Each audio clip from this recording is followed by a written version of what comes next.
Hey everybody, Josh the RV Nerd here at Haylett RV of Coldwater, Michigan. Going to touch on some 2022 updates, very surface, cursory level stuff. I don't have a lot of visual samples for things like there have been a lot of prototypes that I've been able to get my hands on or anything like that. But I have been finally starting to get some notes from manufacturers, and I kind of just want to go over and touch on a couple bullet points. Now, there's sections of this video where some of the things I say might seem like, what is he referring to? I actually recorded all of these little 22 kind of snippets in what I thought was a brief bullet point fashion a week or so ago. And typical of me, when my mouth starts moving, I just never shut up. And I realized I had like 45 minutes of footage tacked onto my July industry update video, and it was gonna make it almost like an hour and a half long or something like that. And I was like, I can't do that to people. Everyone's gonna, this ain't a Netflix binge, you know, I'm just some camper nerd. I'm not the Marvel universe. No one's gonna watch me that long.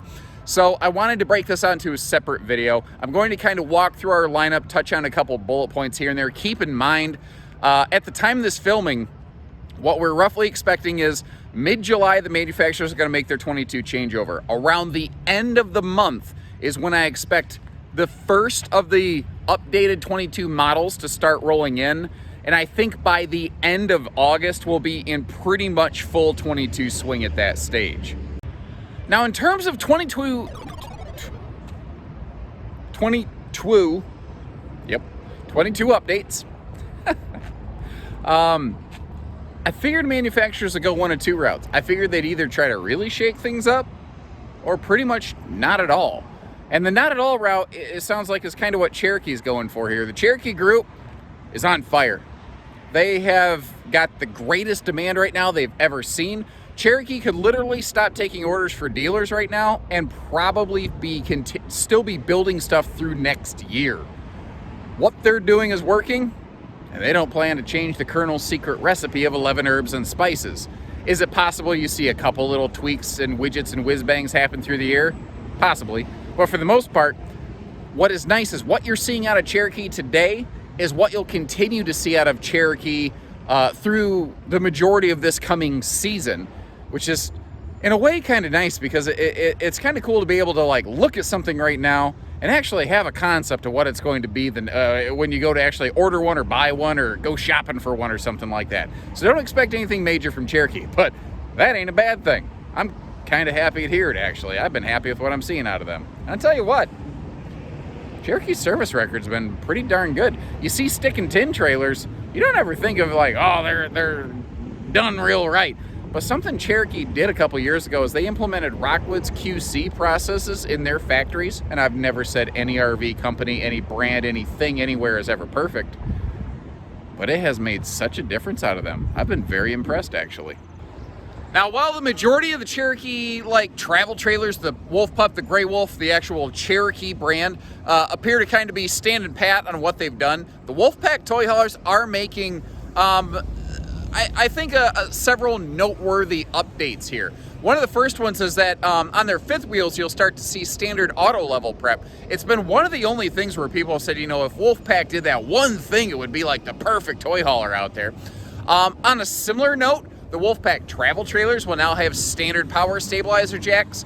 The thing is, there's actually two subsets of the Wolfpack travel trailers.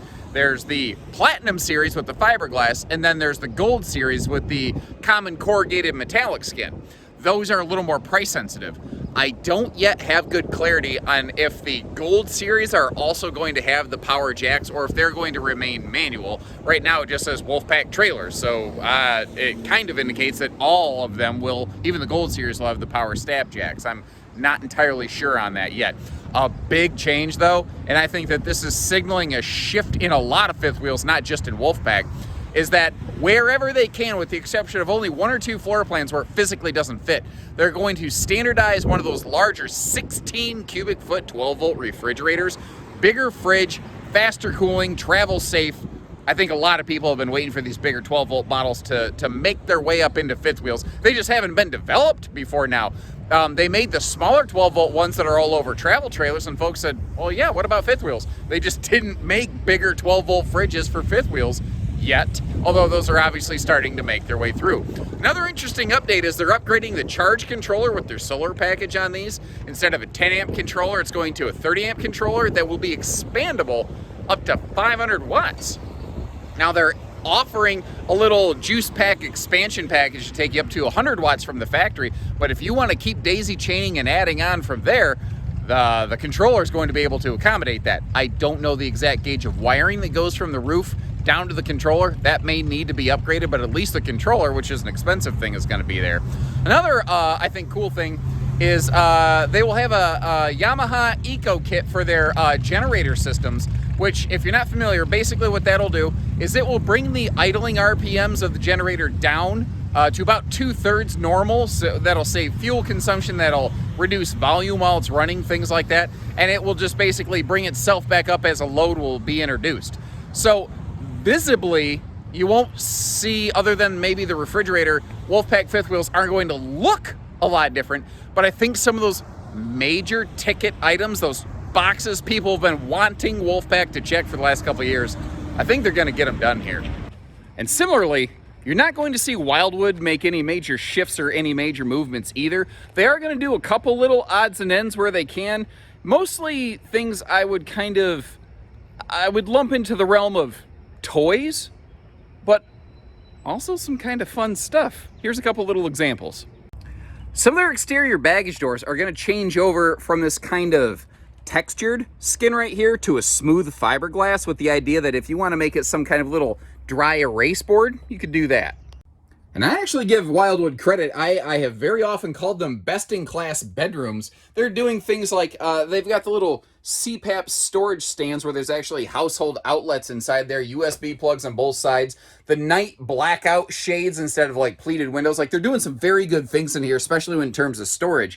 And they decided that there was one thing that they could improve on, and what you're going to see in the 22s wherever they can is they're actually going to have like a little laundry hamper that pulls out the front side of those bedside stands right there, just to give you another place to put yesterday's clothes now that it's today. Cool stuff like that. Like I said, not a major thing, but you're going to use that every day. That's smart content. They're also going to do a couple things like this, like where they have flip up bunks. Right now, when you flip it up, it's just a nice, clean wood paneling. It has a decent look. They're going to start putting like a chalkboard backer on the bottoms of their bunks, which I think is really cool. It's the first time I've ever seen a manufacturer make the underside of a bunk perform a function. With the number of people who are, on the road educating, there's still a lot of people, even though a lot of schools are back in session, or rather will be, because we're in summer break right now at the time of this filming. There's a lot of people who are still looking for a way to turn a bunk room into something like a mobile classroom or mobile office, and being able to repurpose and refunction the bottom of a bunk space provides useful feature to an area that previously was just dead air. They're going to have a couple more, now these are technical terms, but gizmos and gadgets. I don't want to blow your mind with this stuff. A couple other little odds and ends, nothing significant. Again, the only other thing I think is major and noteworthy is that they're finally going to be adopting a roof solar prep plug on these campers that, if I'm being real with you, I think is actually a year or two overdue. But hey, better late than never. At least they're getting it done. I think what Rockwood is doing for the 22s, though, is actually very interesting. The majority of what they're doing here is just standardizing some things that were already optional. So the final product that you see arriving at a dealership or in your driveway, you won't notice a lot of overt changes, but the build sheets are going to get simplified a little bit. Here's what I mean. They had some models where they had like pleated shade standard, some were roller shade standard. They just decided to do things like, okay, every single model gets night roller shades standard now, which I think is actually kind of cool. Every single model, trailer, fifth wheel, whatever, has a 12-volt tank heater standard now. Minis, Rus, and Geos still had that optional, so those are all standard now. The only, I think, really major equipment shift that you'll see from Rockwood is that the two-way refrigerators, the gas electric refrigerators, will now be optional wherever they were previously available. So like on a mini light, an ultralight, Signature, what you'll find is that either the 12-volt compressor fridge, which means the solar package and the inverter are now standard on these, will be standard. In some of the bigger models like Signatures, a residential refrigerator might be standard, and a swap to a gas electric will still be an available option. So they're not getting rid of gas electric refrigerators. If you're a boondock enthusiast, you still want that, you can still get that. It just won't be the standard fridge anymore. I know that the way that they're standardizing things, the way that we've been building them at Haylett RV, it will look virtually unchanged for a lot of our customers. I have also caught wind of one potential rumor that won't be like making a big splash through the 22 series, but you may start seeing it creep through as the year rolls on. And that is getting rid of the carpet in their slide floors. The thing is, you see some other manufacturers like Freedom Express, all Jayco laminateds, Cougar, Montana. You see a ton of carpetless here at Haylett RV. You saw an open range before that. You think, well, just get rid of the carpet. It's not always that simple. The slide's closed right now, you can't see it. But when you see that strip of carpet in front of the slide, that is literally part of the engineering of that slide out. That little strip of carpet is actually something the slide itself is sliding across and basically grinding against. If that wasn't there, you'd be digging up linoleum flooring. It's not just as simple as pulling the carpet. You literally have to re-engineer every single carpeted slide if it's a floor flush slide out. If it's an above floor slide, like a 2109S, a Geo Pro, something like that, those you pretty much can just quick hot swap the material. But think of the catalog that Rockwood has. Last year, they came out with 20 newly announced floor plans. That is 3 or 4 times more than what most manufacturers come out with. They really went whole hog with development last year. So this year, I think they're kind of riding it out a little bit. They're going to tighten a couple screws, get things tightened up. And I don't have exact confirmation of this. I suspect you're going to see carpet begin to remove from slide floors, probably in their Signature Series upper class stuff, and then permeating down through the family. I have no idea exactly which models. I have no idea exactly which slides. I've just been advised that is the plan, and they're going to try to implement that the best they can, pretty much on the go until it's all finally done. So it could take the better part of a year for that to fully be accomplished when you consider how many different models they make and how much engineering goes into it. Like I said, it's a lot more than people think. We'll just pull the carpet out. It's a little more complicated than that. And it is the one thing I've really said this year. If Rockwood did one thing, if they got rid of the carpet, I don't know how you necessarily beat them. They are so good right now. I mentioned in a previous video, we announced that we're bringing in the laminated Wildwoods, the Heritage Glens into our lineup, and the Coachmen Apexes. As we haven't really carried those in the past, I don't have a good visibility of what's going to be existing versus updating. So you'll just see the new videos of those come out as they start making landfall. Hopefully we'll see the first of those beginning to land within this month, if we're lucky. I don't want to guarantee that. So you see that hole right there. That's right where those campers are going to go. But in the meantime, I want to talk about our existing Coachmens, the Freedom Expresses and the Catalinas. Coachmen took a little bit of a different route here. They didn't want to necessarily stay status quo. They're happy with what they're doing. It's been very successful, but they have the mindset that if you're not moving forward, you're falling behind.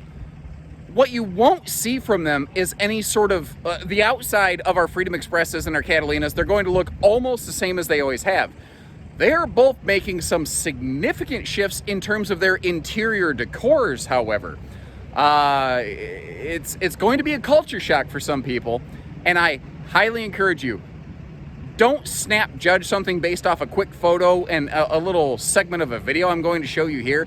Anytime I've seen a manufacturer make a major interior shift, the initial reaction people have is, oh, no. And then when it comes out and you see it for a little bit and you kind of get a chance to digest it, especially if you see it in person and not just on camera. Because I'm the guy that runs the camera, and I'll tell you, that camera lies. It does not see it the way you and I see it. When you get a chance to see them in person, you very often go, ooh, yeah, I kind of like how this feels. So I want to show you a brief sample of now versus what you can roughly come to expect. Now we're short on inventory, so pardon me. I jumped back into our service lot. This is an RV that's actually sold awaiting pickup, but we haven't walked it through its final like wash and cleaning bay yet, so I didn't mind hopping in here. But this is what Freedom Express has kind of done the last couple seasons. In one form or another, they've gone with a lighter, brighter tone, sometimes just a little dark accent to set it off, and that is going to change. They are going to have a very significant shift. It'll look almost like a polar opposite of what we're seeing right now. You're going to see very similar to something like Cherokee RV, where you have a very rich, almost like walnut espresso, darker overall wood tone, but the flooring, the countertops, all the other accents will be very light to help contrast and complement that. Now, I know it's not going to be everyone's cup of tea. I will tell you though, it looks, I got to see a sample of it. It looks very sharp, very modern, very residential, and very stately, and I really encourage you to give it a chance. And similarly with Catalina, last year they just facelifted their exterior, and I think it looks really good. It's been very well received. They've had a lighter, brighter interior tone, but when they went to this exterior, it suddenly felt like the outside looked nice and the inside looked nice, but there was a little bit of a disconnect that I think they're gonna overcome. And I mean, it's anything when it comes to decors or just color palettes, it's always subjective. I've liked the way this looks nice and light and bright. It still feels a little bit warm and welcoming. What they're doing though is they are going almost the opposite direction of Freedom Express, where Freedom Express is going with a darker base and then lighter accents. Catalina will be going the other direction. I don't yet have an actual visual sample. I had it described to me though, and I said, wait a minute, boys. That sounds a whole lot like what a Montana high country looks like. And they go, well, we're travel trailers. We don't watch them too close. What do they look like? Take a look in the upper left corner of your screen. That is what a Montana high country looks like today in terms of color palettes. And they sort of raise their eyebrows and went, whoa, yeah, actually that looks very similar. So if you can imagine that, it's not a white wood tone. It's got like a gray tinge to it. Then they're going to give it some nice kind of earth tone accents. I think it's going to tie the inside to the outside together, and I feel like it's going to give this product almost a whole new, I don't know, just a whole new visage, if you were. That visage, one of those nice college Dungeons and Dragons words that I don't get to break out too often. I'm an 8th level dungeon master, by the way. It's cool. Now, I don't yet have notes for every brand that we carry here. I'm working on getting some Montana information, so right now I have zero indication whether they're going to change anything, not change anything. Based on what I'm seeing from some sister brands like Cougar that we're going to talk about in just a second here, I'm not expecting any major shifts. The one thing I can tell you, and this is not just Montana, this is Keystone as a whole. And I have been asked not to divulge 100% of the details at this point. I was actually given some proactive inside information on this. I will just simply say this. Keystone as a whole is probably going to become the definitive manufacturer for factory installed solar options in the 2022 model year. And you remember how when I started this, the sun was shining and everything was honky-dory? Well, 5 minutes later, it's raining like a son of a gun. Thankfully, we got the technology. Now, I was talking to my Cougar guy right before I recorded this, and I was asking him all, like, hey, what are you thinking for 22? I said, I'm guessing, because what you've been doing has been working really well. You're probably not going to change stuff much. They said, no, we're going to have a couple really small tweaks here and there. It's kind of going to be a little bit floor plan dependent. We're just going to take some consumer feedback, improve a couple things here and there. There's only 2 major items that they mentioned. Their booth dinette is going to change from a pedestal base to what I often call a dream dinette, where it's attached to the wall and there's a hydraulic strut that it can make it easily go up and down into sleeper position. And I am excited to see that. As nice as Cougar is, I've been surprised that their booth has been such a pedestrian booth, especially when they do such a nice freestanding table and chairs. But it's not necessarily for me to decide what they do. I do think it's cool that they're improving something I think that they were in need of doing. The other thing that they're doing here, that'll be standard where it's applicable on booth dinettes, but the other thing that's going to be really cool is Cougar's getting in the Goodyear business. They are going to make a optional Goodyear tire and TST TPMS package available on every single Cougar, whether it's a trailer one of the small fifth wheels, big fifth wheels, doesn't matter. Every single Cougar is going to have the option of Goodyear tires. And if you get them, you're going to get the TPMS with it. And oh my, I am glad I got this umbrella because holy crap is it coming down. Guys, we're gonna have to finish the rest of this classroom style because I just saw lightning flashes and I got a metallic rod above my head. Stay tuned, we'll see if I make it out alive. So, yeah, it really decided to cut loose all of a sudden here. Holy cow. So I guess while I'm walking back to my office, I can finish up our Cougar stuff. Basically, if you're a regular Haylett viewer, you're going to be pretty familiar with this because Jayco's been doing Goodyears for a while. Rockwood's adopted them. And then Rockwood Standard does Goodyears and the TPMS.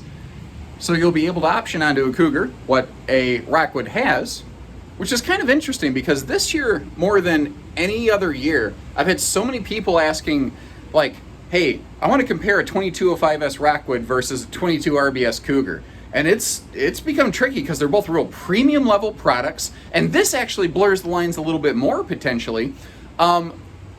Cougars have that full-time RV warranty, and they have things like a heavier insulation package and a like king beds, whereas Rockwoods tend to be lighter weight and have done more things like pairing up inverters and 12-volt refrigerators and solar packages from the factory level. So like I said, Keystone's going to be doing some solar things, and all Cougars are inverter wired. It's getting real close between the two. Thankfully, I think they are cosmetically like so different, and a lot of their floor plans don't overlap with one another, that it won't be the hardest choice for a lot of people. But Cougar and Rockwood, rather, in their travel trailers, they are both doing some really nice premium level things. It'll be interesting to see how they stack up to one another. I'm just glad that we carry both of them here. All right, so Mother Nature had it out for us today, but we shall endeavor to persevere. And I think the largest chunk of what I have left all relates to Jayco. And it's easy just to say Jayco, but they make, you know, multiple different lines that are each kind of tuned for specific buyers here. So I'm going to go through each brand, and I'm not going to list you off a bullet list of every single thing they're doing. I do want to touch on, though, a couple of the highlights that you can come to expect from them in this coming season. So first of all, in the J-Feather series, they're little lightweights. The 55-gallon fresh tank that was standard on the Feather Micros, which was the smallest of the J-Feathers, actually was larger than the 8-foot wide, like big super slide bunkhouse and couples camper J-Feathers. And I think everybody can agree that don't make a whole lot of sense. Makes about as much sense as trying to slam a revolving door. But they have since agreed with that, and they'll be putting that 55-gallon fresh tank on every single thing that they possibly can, unless there's just physical restrictions that prevent them from doing that. So bigger fresh holding capacity, which is very cool. Another thing that's cool here, and a lot of what applies to J-Feather will also apply to Whitehawk, since Whitehawk is basically what I call like a J-Feather Plus. A lot of people, they kind of don't know the differences between the two. Basically, everything J-Feather does, Whitehawk does, and then a step beyond is the easiest way I think I can say it. The Jayco laminated, the Jayco lightweights, your J-Feathers, your Whitehawks, they've changed over to Furrion air conditioners. And actually, they started doing that this year. Furrion never does anything the way anyone else does. It's very easily argued, I think, that they are often about the best at what they do. And I'm not going to get into a lot of technical statistics here, but instead of a 13,500 BTU air conditioner or a 15,000, Furrion just makes a 14.5. But allegedly it has the output equivalent to something like a 16K. I am not an HVAC expert. I don't exactly know how that all boils down, and I'm sure Furrion has all kinds of information and, I don't know, propaganda on their own website about how that comes to pass. But a big deal is not just that your standard air on a J-Feather is getting bigger, and you could say that even the optional air that used to be there, the standard air is now equally, if not more powerful, but J-Feathers will finally have an option for a second air conditioner that previously you had to go to Whitehawk to get. Speaking of which, over in Whitehawk territory, it will start to look more like a J-Feather than it has. The J-Feather cosmetics and things have been very well received, and you're actually going to see Whitehawk adopt that like white exterior skin that you see on the J-Feathers. Basically, the appearance of the two will look the same, which I think will absolutely help people understand. And like, you know, a Jay Feather has a full nose cap, whereas a White Hawk has a windshield. It will be very obvious, the relationship, or more obvious at least, to someone who's never seen these things before, the relationship within the family. The bigger Jay Feather 55-gallon fresh tank will also translate up through the White Hawks, because again, they didn't want little brother being better than big brother. Another two other major things that really stuck out to me on White Hawk is, first of all, they're upgrading the furnaces. So as of the 2021 model year, White Hawks upgraded from what was called Glacier Package, which means extended season in Jayco speak, up to Climate Shield, which is Jayco speak for what often is referred to as 4 seasons, but 0 to 100 degree, at least or better, tested, proven, published. They found out that White Hawks are, and frankly for a while have been capable, they just had never cold chambered them and tested them before. But they're making them even better. They already made a couple changes to how some of the heating lines run. They're also going to bulk it up to a 35,000 BTU furnace to give it, even better capabilities in those colder climates. Now, jumping back down into the little guys, but over to the world of stick and tin trailers, into the J-Flight SLX7, basically the single axle J-Flights. Something I'm excited to see is they're going to finally start offering modern farmhouse decor in those little guys. And that's the smallest space. Those are some of the smallest trailers Jayco makes. That lighter decor, I think, will be more impacting in that than in something like, it looks great in a North Point, but a North Point always looked great. They didn't necessarily need modern farmhouse to feel larger inside, because it's already a great big space. The little single axle J-Flights, though, picking up farmhouse will be great. They are also finally changing over from the little, like 3 cubic foot whatever truck camper fridge to they're standardizing in those a 6 cubic foot 2-door refrigerator, allowing the option of an 8.7 cubic foot 12 volt fridge. And I'm gonna be all over that. We're gonna be 12 volting the heck out of those little things from around here. A couple other things. They are readopting the traditional J-Flight white exterior, which, it's funny, I was ready for a change when they went to that platinum look, and it looks good. I'm not unhappy with it whatsoever. It looks very good. I'm really excited to see them back in that traditional white with some modern lines and color palettes. I think that's going to look really sharp. Another thing here, it supersedes something I had said in some of my previous videos. The J-Flight SLX single axles traditionally had a front window, and then their supplier for that just closed their doors. When quarantine happened, they said, materials are getting too hard to come by. I've been in business a long time. I'm cashing in my chips, brother. I'm out. So for the majority of this year, the Flight SLX single axles did not have a front window, and no one seemed to be bothered by it. So J-Flight said, well, no sense in fighting that. We might as well just leave it gone and focus things elsewhere. And they have developed the new J-Flight STX optional package for those single axles. And I think the easiest way I can say it for anyone who's been a Haylett viewer is it's going to be J-Flight Black Label. Jayco's not going to like the fact that I describe it that way, but that anybody watching this knows that's absolutely what it's inspired by. It will be a polar white, which the whole exterior, by the way, is going to be polar white now, but you have a polar white high gloss fiberglass skin option that can go over that traditional skeleton. It'll also be kind of bundled up with frameless dark tinted windows, which will look good, although J-Flights always have tinted windows, but they'll be frameless with this package. And the tires. You will also, with the STX package, automatically upgrade to what Rockwood calls a sport tire package, where it will be like the J-Feather Micros with those larger off-road knobby style looking tires. So it will be just an awesome, screaming good looking appearance package on a trailer that's already been an absolute crowd pleaser for years. Now the SLX 8-foot wides, the tandem axles, you're going to see like the Flight family of campers will largely mirror their changes. Like they're all going to go to a white exterior skin. The SLX 8-foot wides, this last year, they only had brown wood tones, and then you had 1 or 2 different choices of brown or browner fabric inside them. Lovely shades of brown. You've got the brown, browner, and brownest, as I've described it previously on some other brands. They are going to kind of change things over to be kind of like Big Brother Full Flight was this year. Well, you'll have, it's going to be called Classic Cottage, which will be brown tone interior. So they're not losing that if you like that. But they are finally again offering the modern farmhouse option in the SLX series, which historically had never been there before. The only members of the J-Flight family that won't have the modern farmhouse feature will actually be the J-Flight Octanes, basically the wide body true toy hauler J-Flights. Remember, the SLXs have a couple, I call them ramper campers, crossovers, whatever you want to call them, where it's a travel trailer that just has a ramp door on the back, like the 236, the 265. Those will still have the farmhouse thing, but the actual J-Flight Octane, those will only be the classic cottage, which is brown and brown and brown, which will look fine. I think the idea there is that being a toy hauler, it's open, exposed more to the elements. It just won't show that exposure nearly as much. The other thing I want to mention is also all of the J-Flights are going to transition over to a friction hinge door, which is something I really like. Now, up into the Eagle series, which starts with the Eagle HT travel trailers and then goes up to full Eagle trailer, Eagle HT fifth wheel, full Eagle fifth wheel. So there's 4 Eagles out there. And kind of like the J-Flights, what you'll find is the Eagle family has a very consistent series of updates that are going to be applied here.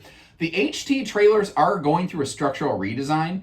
They are phasing out that drop frame storage because they found that it was superfluously large. It was excessively large. And they can get you a perfectly large functional storage compartment up front while reducing weight and reducing cost by getting away from that drop frame compartment that was in the front of the HTs. They're going to be doing some things like pre-wiring for heat pumps in the Eagle family, which is very cool. They'll have blackout roller shades instead of the pleated shades. I know a lot of people ask for that. I love that Jayco's listening, and they're going to make that happen in their upper scale products effectively. Although it was already in North Point Pinnacle, so I guess it's moving down into Eagle and becoming more widespread, which is cool. The solar packages that they're offering through a lot of the Jayco family, they'll start offering like a second solar package on top of their 190 watt Overlander as it is, so you could go up to 380 watts of factory solar. And every single Jayco laminated RV now, by the way, Jayfeather, Eagle, North Point, Pinnacle, they're toy haulers. They are and have been inverter prepped for specific outlets in the RV for like all of 2021, but it was kind of a thing that happened very late in the 21 development, and they never really got a lot of information broadcasting it out there. It hasn't really been well known, so I think that will be interpreted by a lot of people as a 22 Eagle update. Now, when we move from HT up to full Eagle, everything that we said on HT will apply, plus more. They're not making any major decor changes. They're not making any exterior skin changes. Their product's looking good. They're just tightening the screws in a couple areas based on a lot of consumer feedback. And one of those things is they're going to larger TVs. They looked around at anyone else in their space, like the Cougars that we have here, who had bigger TVs, and it became a measuring contest. No, that's not what it is. But it seems appropriate. It could be argued in certain floor plans that some of their screens were a little small for the space. And they're just going to bulk that up. Basically, they're going to be like 50-inch 4K smart TVs. I think Insignia smart TVs across the board, which is very cool. And I like that they're going with the smart TV option because I don't know about you, I cut the cord a couple years ago. And the only thing I regret about giving up cable TV is that I didn't do it sooner. The other major thing I noticed on the Eagle options is that they're going to be swapping over to a potential 6-point leveling system as compared to the 4-point that they had been on, which once again blurs the lines a little bit, I think, between some of those Eagle fifth wheels and North Points. Eagle has pound for pound been, I think, one of the strongest things out there, and they just keep getting stronger. That 321 RSTS, if it was just me and the wife and we were going to be on the road all the time right now, folks, that 321 RSTS speaks to me. Now, moving on up to the North Points, one thing I forgot to mention on Eagle that will also be found on the North Points moving up is Jayco's going to begin including one of those handy sewer hose tubes so that you don't necessarily just have to get a tote to put all your stuff together. That's one of those things I think a lot of people will overlook. And it was an easy accessory to add, which is one of the reasons that they hadn't adopted it sooner. I am really glad to see that coming into play, though. I think that will be very well received by a number of people. Additionally, on a North Point right now, at the time of this filming, on the back of the RV, there's no bumper and there's no receiver hitch standard. You could option on a hitch on the back, though. And it was just an accessory hitch. North Point says, we feel that that's an area that we could bulk up on. So they're going to standardize a 3,000-pound towing hitch, very similar to like what Eagle's been doing in their HT fifth wheels for a while. Their decors are changing a little bit. Farmhouse will stay over, and then the classic cottage, the brown option from the J-Flights, will become available up in the North Point segment. So if you notice what Jayco's done a lot of is we have a white and gray decor, we have a brown and brown decor, no mixy matchy between the two.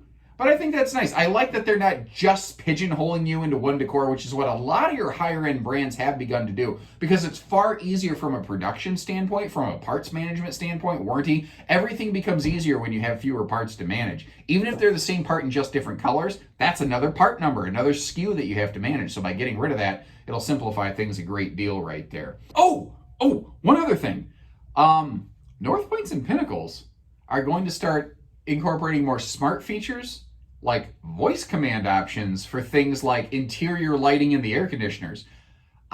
They've had that working at Jayco for like 4 or 5 years. They were one of the first manufacturers to actually accomplish that.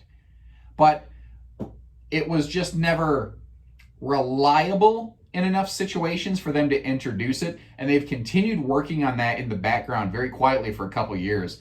And I think it'll work a lot like an Alexa system, basically, where you'd be able to be like, North Point, kill the lights, or whatever the case may be. And, I'm just waiting for one of these days where you can ask your North Point to order your Grubhub to be delivered to your mobile site. Like, we live in the future. We truly live in the future. You can literally talk to your phone and control things. It is just so crazy, man. Now, something a lot of people don't realize, that I've put this in a few of my videos, is that North Point in the marketplace is where most manufacturers stop. Very few people build anything beyond that, and Jayco with their Pinnacle is one of those. So everything that North Point is doing, Pinnacle will continue on and then some. And I think the easiest way I can describe Pinnacle is not just a wide body North Point, but the things that are optional on a North Point tend to be standard on a Pinnacle, and that's kind of what they're doing here, is that it's just the North Point Plus. It's the North Point Extreme. One of those things is that what Jayco calls their Extreme Weather Package, which is things like 110 heat-taped water lines and things like that, will become standard instead of optional. They're going to be doing some better satellite prep if you want some different TV options. They will be doing a standard built-in heat pump on their air conditioners, kind of similar to what Montana's done for a couple seasons. They're really cool walk-in shower that they've had. The one thing that they've noticed is it really lacks convenient places to put like shampoos and body washes, and I would say hair care products, but I think you understand why I don't need to say that myself. But they're going to be putting in, they're calling it the shower tower. Cool little corner shelf where you'd be able to actually put some things. They're also going to be doing a couple little odds and ends, like not just the voice activated functions, but also like some wireless phone charging pads here and there where they could. Now, one of the big things that is changing with Jayco is their fifth wheel toy hauler setup. It's kind of been in flux a little bit. This last year, the Talon was actually theoretically built and managed by the Eagle people, but there's been such a just incredible demand for Eagles that they could not build Talons. They just couldn't stop, slow down, reset the line with all that they've been facing. So Talon is going to change and be rebranded, and it will become officially part of the Seismic family. And you're going to see that change in the name. So your Jayco fifth wheel toy hauler names are going to change. What was called Talon will now just be called Seismic. Oop, I'm off screen. It'll just be called Seismic. So you're thinking, yeah, but what about Seismic? Seismic's not going away. What was called Seismic will now be called Seismic Alpha. So there's a more obvious connection between the two, and you'll see the two products coincide with one another a little bit better. Like you'll see things like on what was called Talon, now called Seismic, you'll start seeing things like hydraulic leveling, because that's what they use in the Seismic plant. 55 own-in generator will start showing up there. Bigger beds, like a standard king bed, will start to be there instead of an optional, because it's a wide body product. They have the room for it.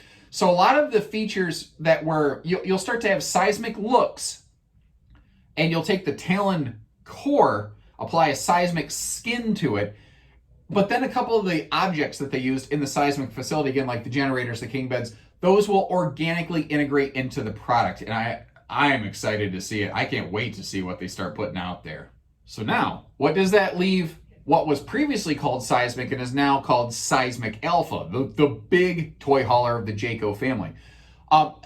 everything that was always there is still there. And the Seismic series is managed by the same people that manage North Point and Pinnacle. So those things like the potential voice activations, the sewer hose tube, those quality of life features will work their way into Seismic as well. So both Seismic, now previously Talon, now Seismic, and then previously Seismic and now Alpha, will both receive a very nice quality of life and feature facelift, which I'm excited to see. Now, one other thing here, I don't have specific confirmations of this yet, but I have people asking me all the time because, like, I'm a big 12-volt refrigerator fan, and I personally predict that they will completely replace residential refrigerators in time, and I think in the 22 model year we're going to get a step closer. There are 16 and 17 and 18 cubic foot 12-volt refrigerators I know actively being quality controlled and tested and examined by higher end manufacturers like from Cougar, Eagle, North Point, Montana, Pinnacle, things like that.